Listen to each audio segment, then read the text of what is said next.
నమస్తే, నేను మీ జర్నలిస్ట్ వసంత్.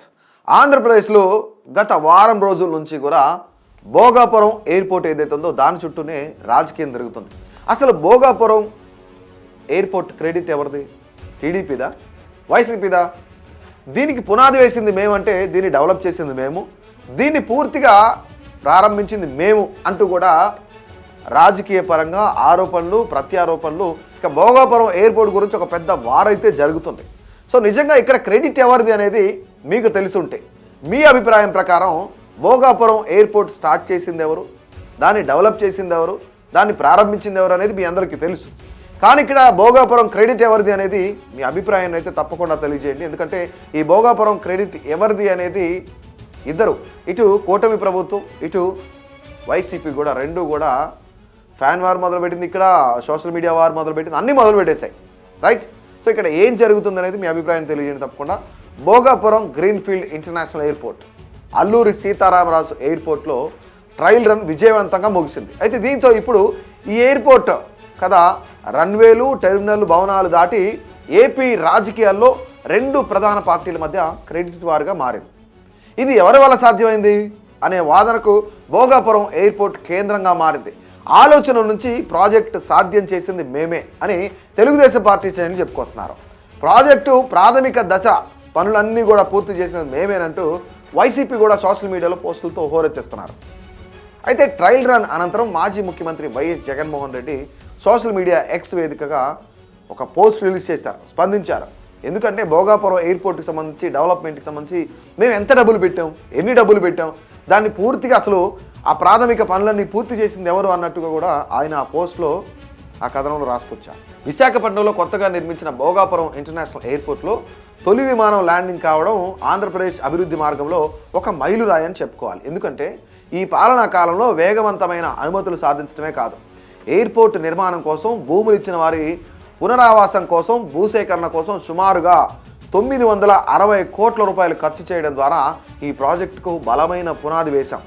ప్రాజెక్టుకి సంబంధించిన ప్రధాన పనుల్లో గణనీయమైన భాగం అప్పుడే పూర్తయింది.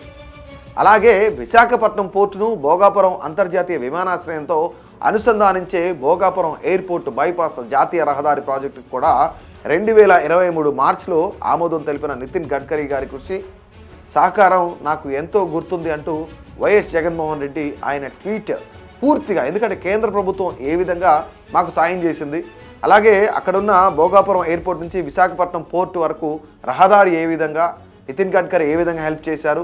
సో దీనికి సంబంధించి దాదాపుగా 960 కోట్ల పైనే మేము ఖర్చు చేసాం, ప్రాథమిక పనులన్నీ మేము పూర్తి చేసామంటూ కూడా వాళ్ళ హయాంలో జరిగిన పనులన్నీ కూడా ఆయన చెప్పుకుంటూ ఈ పోస్ట్ రిలీజ్ చేశారు. One of the important demand from the Chief Minister is with me, that is the making of 6-lane Vizag Port Highway and NS16 near Bhogapuram.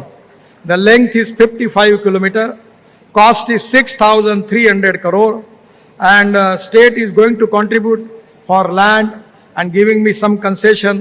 I already request the Chief Minister and the Chief Secretary. They have given me the letter and also 157 acre of land for multimodal logistic park they are giving.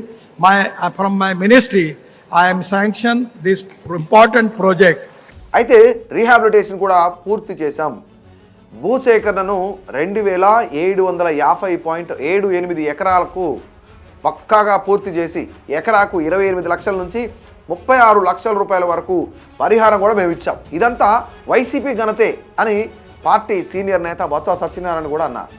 అలాగే 2023లో YS Jagan Bhogapuram ఎయిర్పోర్ట్కు శంకుస్థాపన చేసిన visuals ఫోటోలతో పాటు ఆ సందర్భంలో Shamshabad airport శంకుస్థాపన ప్రారంభోత్సవాలను YS Rajasekhara Reddy చేతుల మీదుగా చేస్తే ఇప్పుడు భోగాపురం ఎయిర్పోర్ట్ శంకుస్థాపన ఆయన కుమారుడు వైఎస్ జగన్ చేతుల మీదుగా జరిగింది అన్న జిఎంఆర్ గ్రూప్ అధినేత గ్రంథి మల్లికార్జునరావు వ్యాఖ్యల వీడియోను వైసీపీ కూడా షేర్ చేస్తోంది. నా first airport Hyderabad airport Shri Rajasekhara Reddy గారు ఫౌండేషన్ వేశారు, మళ్ళీ ఆయనే సీఎంగా ఉంటూ ఇనాగరేట్ చేశారు. రెండు మా ఢిల్లీ ఎయిర్పోర్ట్ రాజశేఖర రెడ్డి గారే వారితో పాటు వచ్చి ఇనాగరేట్ చేశారు. వారు ఈ రోజుని అది భగవంతుడు నిర్ణయం చేయదు, వారి తనయుడు జగన్మోహన్ రెడ్డి గారు వారి అమృత హస్తాలతో ఈ రోజుని నాకు ఫౌండేషన్ వేయడం అది రెండో సంతోషమైంది నిజంగాను. కానీ ఇక్కడ ప్రధానమైన అంశం ఏంటంటే శంకుస్థాపన ఇవన్నీ పక్కన పెడితే దానికి అనుమతుల దగ్గర నుంచి ఎవరు స్టార్ట్ చేశారు, ఏంటి, వాట్ ఈస్ వాట్ అనే దగ్గర నుంచి పూర్తిగా మనం ఒకసారి చెక్ చేసుకుంటే తెలుగుదేశం పార్టీ ఏమో మొట్టమొదటిగా ఆ పనులన్నీ కంప్లీట్ చేసి అన్ని అనుమతులు తీసుకొచ్చింది మేము, దీనికి ఇంకా ఏవైతే మిగిలిపోయిన పనులు లేదంటే దీన్ని ఫుల్ డెవలప్మెంట్ చేసింది మేము, ఫస్ట్ విమానం ట్రయల్ రన్ పూర్తి చేసింది మేము, అందుకే ఈ క్రెడిట్ మాది అని చెప్పేసి టీడీపీ మేం ఖాతాలో వేసుకుంటున్నాం అని చెప్పేసి టీడీపీ ఖాతాలో వేసుకుంటున్నాం. కానీ ఇక్కడ ఏదైతే జిఎంఆర్ గ్రూప్ ఒక పోస్ట్ పెట్టిందో, గతంలో శంషాబాద్ ఎయిర్పోర్ట్ని వైఎస్ రాజశేఖర రెడ్డి గారు ఓపెన్ చేశారు, తర్వాత భోగాపురం ఎయిర్పోర్ట్ శంకుస్థాపన కూడా ఇలాగే వైఎస్ జగన్మోహన్ రెడ్డి గారు చేశారు అని చెప్పేసి జిఎంఆర్ గ్రూప్ ఏదైతే పోస్ట్ పెట్టిందో ఆ పోస్ట్ని వీళ్ళు తీసుకొని వైసీపీ ఈ క్రెడిట్ మాదని చెప్తున్నారు. కానీ 960 కోట్ల రూపాయలు పెట్టింది మేము, దీంతో పాటుగా విశాఖపట్నం పోర్టు నుంచి భోగాపురం ఎయిర్పోర్ట్ వరకు ఆ రహదారికి సంబంధించిన ప్లాన్స్ కానీ లేదంటే పర్మిషన్స్ కానీ కేంద్ర ప్రభుత్వం నుంచి తీసుకొచ్చిన మేము, అలాగే కేంద్ర ప్రభుత్వం మాకు సహకరించింది, సో ఇవంతా మా క్రెడిట్ అని వైసీపీ ఖాతాలో వేసుకుంటుంది. సో ఈ ఓవరాల్గా సెనారియో చూస్తే అసలు నిజంగానే ఇక్కడ డెవలప్మెంట్ కోసం వీళ్ళిద్దరు మాట్లాడుకోవాలా లేదంటే క్రెడిట్ గురించి మాట్లాడుకోవాలనేది కూడా మనం ప్రశ్నించాలి, మనం మాట్లాడాలి. సో ఇంతకీ అసలు భోగాపురం క్రెడిట్ ఎవరిది? భోగాపురం ఎయిర్పోర్ట్ పూర్తి అవ్వడానికి కారకులు ఎవరు? వైసీపీనా, టీడీపీనా? మీ అభిప్రాయం తెలియజేయండి.